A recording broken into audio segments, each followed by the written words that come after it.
Morning, children. We are beginning with the lesson again. We are going to begin our lesson today with a beautiful thought. It always seems impossible until it is done. We are beginning on page number 19 from the last para on the day of the inauguration.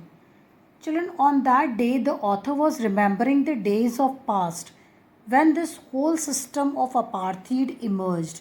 It resulted in inequality and inferior treatment of dark skinned people. They were deprived of their basic fundamental rights.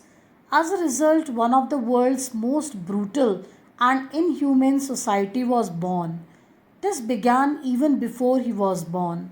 The system created an atmosphere of extreme cruelty and injustice for a particular part of the community. Now, when he is in his eighth decade as a man, he says, he, along with the countless others, have changed this entire system that treats humans as humans, irrespective of their color, caste, gender, or age. Next, he remembers children those days and he says that the equal and free country was a result of sacrifices of countless other men and women who have fought all their lives for this day, he said. The author wishes if he could thank them all, but unfortunately they didn't live to see the result of their courage. Nelson Mandela gathered his courage and power from all those people and thus wished to make them feel proud.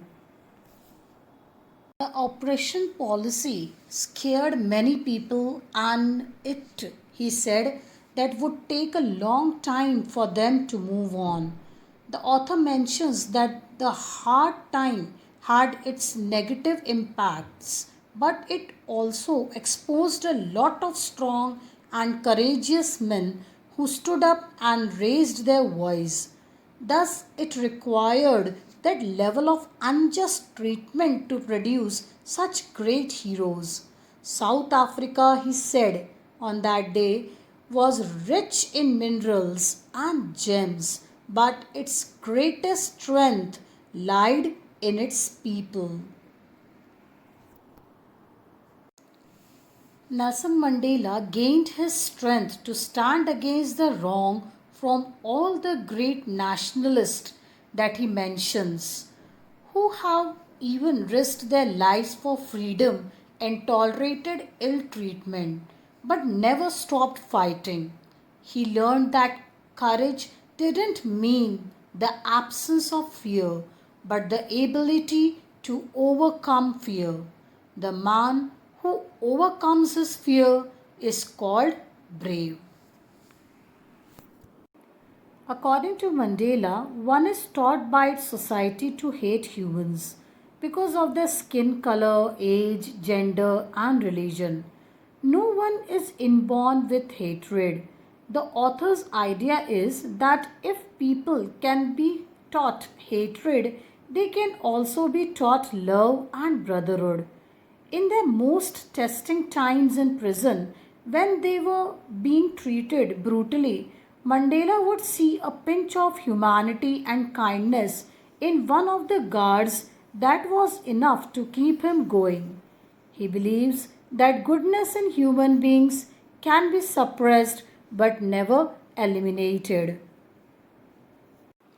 Now, the most important part of the lesson, children. Nelson Mandela talks about the twin obligations, two duty or commitments. He says that one obligation is to the family, the parents, wife, children, and the other obligation is to the people. So, according to the author, every human being has its responsibility towards the family as well as society. Generally, under normal circumstances, a person can maintain the balance between the two, but in countries like South Africa, it was never so easy. When a person of color would come up for his society, he would be arrested and taken away from his family. thus keeping them from fulfilling both responsibilities. In the beginning, Mandela did not put his people over his family, but it was only later when he realized that in order to be there for his people, he was compromising his duties towards his own family. Till here, children, we are going to do today.